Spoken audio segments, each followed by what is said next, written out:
ಸೂಳೆಕೆರೆ ನಮ್ಮ ಚನ್ನಗಿರಿ ತಾಲೂಕಿನ ಜೀವನಾಡಿ. 2-3 ಜಿಲ್ಲೆಗಳ ಜನರ ನೀರಡಿಕೆಯನ್ನು ಹಿಂಗಿಸುವಂಥ ಒಂದು ದೊಡ್ಡ ಕೆರೆ ಸೂಳೆಕೆರೆ.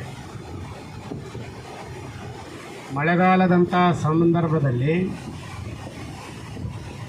ಬಹುತೇಕ ನಮ್ಮಗಳಿಗೆ ನಿಮಗೆ ಎಲ್ಲ ಗೊತ್ತಿರುವ ಹಾಗೆ ಇಡೀ ರಾಜ್ಯದಲ್ಲಿರುವಂಥ ಎಲ್ಲ ಡ್ಯಾಮ್ಗಳು, ಅಣೆಕಟ್ಟೆಗಳು ತುಂಬಿದ್ದಾವೆ.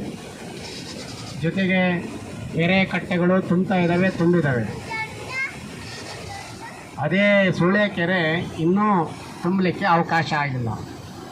ಕಾರಣ ಏನು ಅಂದರೆ, ಭದ್ರಾ ಡ್ಯಾಮ್ನಿಂದ ಬರುವಂಥ ಕ್ಯಾನಲ್ಗೆ ನೀರೇನು ಬಿಟ್ಟಿದ್ದಾರೆ, ಆ ನೀರನ್ನು ಕನಿಷ್ಠ 15-20 ದಿವಸ ನಿರಂತರವಾಗಿ ಹರಿಸಿದರೆ ಈ ಕೆರೆ ತುಂಬಲಿಕ್ಕೆ ಸಾಧ್ಯ ಆಗುತ್ತೆ.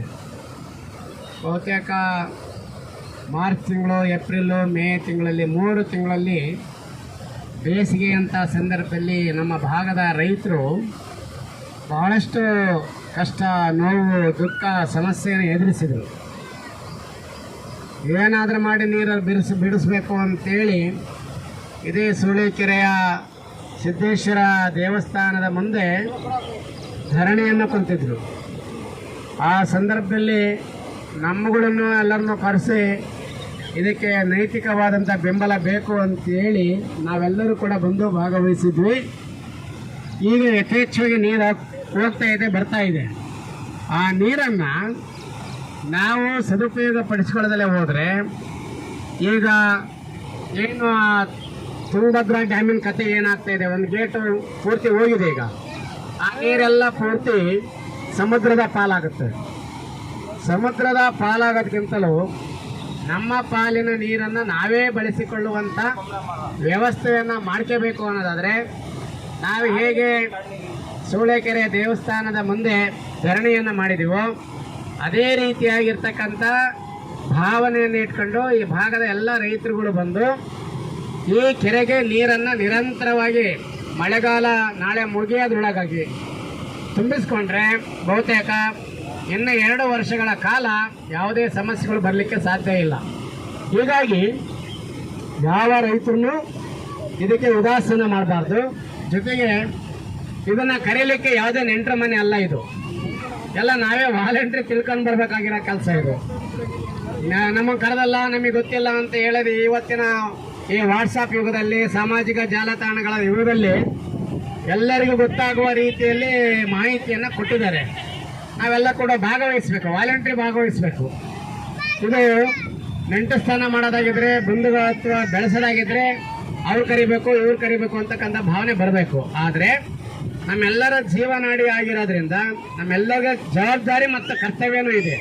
ಹೀಗಾಗಿ ಬೇರೆಯವರ ಬಗ್ಗೆ ಬೆರಳು ಮಾಡಿ ತೋರಿಸ್ದಂಗೆ ನಾವು ಸ್ವಯಂ ಸ್ಫೂರ್ತಿಯಿಂದ ಬಂದು ಭಾಗವಹಿಸಿ ನಮ್ಮ ಕೆರೆಯನ್ನು ತುಂಬಿಸುವಂಥ ಪ್ರಯತ್ನವನ್ನು ನಾವೆಲ್ಲರೂ ಮಾಡಿದ್ವಿ ಅಂತಂದರೆ ಮುಂದಿನ ದಿನಮಾನಗಳಲ್ಲಿ ನಮಗೆಲ್ಲರಿಗೂ ಸಂತೋಷದಾಯಕವಾಗಿರ್ತಕ್ಕಂಥ ವಾತಾವರಣ ನಿರ್ಮಾಣ ಆಗಲಿಕ್ಕೆ ಸಾಧ್ಯ ಆಗುತ್ತೆ.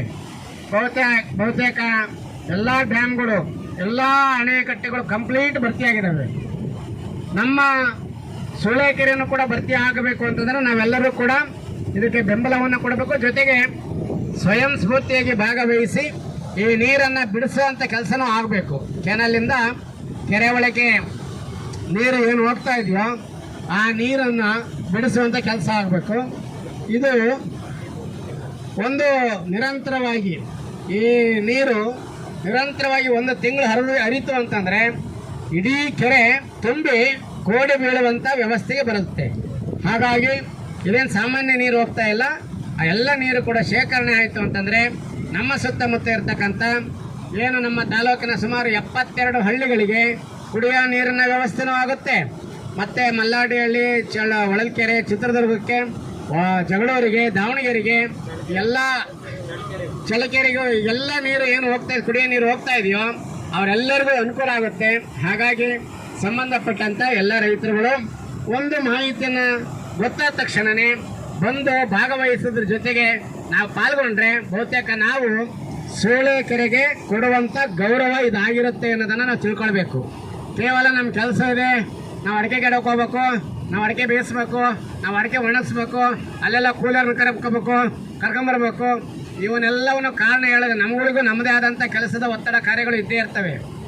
ಅವೆಲ್ಲವನ್ನು ಬಿಟ್ಟು ನಾವು ಹೇಗೆ ಬಂದಿದ್ದೀವೋ ನಿಮ್ಮ ಹಿತಕ್ಕೋಸ್ಕರವಾಗಿ, ಹಾಗೆ ನೀವೆಲ್ಲರೂ ಕೂಡ ನಿಮ್ಮ ಕೆಲಸಗಳನ್ನು ಬಿಟ್ಟು ಇಂಥ ಕಾರ್ಯಕ್ರಮಗಳಲ್ಲಿ ಭಾಗವಹಿಸಿ ನಮ್ಮ ನೀರನ್ನು ನಾವು ಕುಡಿಯುವಂಥ, ನಾವು ಸಂಗ್ರಹಣೆ ಮಾಡುವಂಥ ವ್ಯವಸ್ಥೆಗೆ ನಾವೆಲ್ಲರೂ ಕೂಡ ಭದ್ರ ಆದರೆ ನಿಜವಾದಂಥ ಗೌರವವನ್ನು ಸೂಳೆಕೆರೆಗೆ ನೀವು ಕೊಟ್ಟಂಗೆ ಆಗುತ್ತೆ ಅಂತಕ್ಕಂಥ ಮಾತನ್ನು ಈ ಸಂದರ್ಭದಲ್ಲಿ ತಿಳಿಸ್ತಾ, ಈ ಒಂದು ಸಂಘಟನೆಗೆ ಸೂಳೆಕೆರೆ ಸಂರಕ್ಷಣಾ ಸಮಿತಿ ಇರ್ಬೋದು, ನಮ್ಮ ಖಡ್ಗ ಸಂಘ ಇರ್ಬೋದು, ಇವರೆಲ್ಲರ ಪ್ರಯತ್ನದ ಫಲವಾಗಿ ಇವತ್ತು ಭಾಳ ಸಂತೋಷದ ವಿಚಾರ ಅಂತಂದರೆ ಸೂಳೆಕೆರೆಯ ನೀರಿನ ಮಧ್ಯದಲ್ಲಿ ಇವತ್ತು ರಾಷ್ಟ್ರ ಲಾಂಛನವಾಗಿರ್ತಕ್ಕಂಥ ರಾಷ್ಟ್ರ ಧ್ವಜವನ್ನು ಆರಿಸುವುದರ ಮೂಲಕ ನಮ್ಮ ದೇಶಕ್ಕೆ ಸ್ವಾತಂತ್ರ್ಯವನ್ನು ಕೊಟ್ಟಿರ್ತಕ್ಕಂಥ ಪ್ರತೀಕವಾಗಿ ಇವತ್ತು ಸೂಳೆಕೆರೆಯ ನೀರಿನ ಮಧ್ಯದಲ್ಲಿ ಇವತ್ತು ಧ್ವಜವನ್ನು ಏರಿಸಿದ್ದೀವಿ.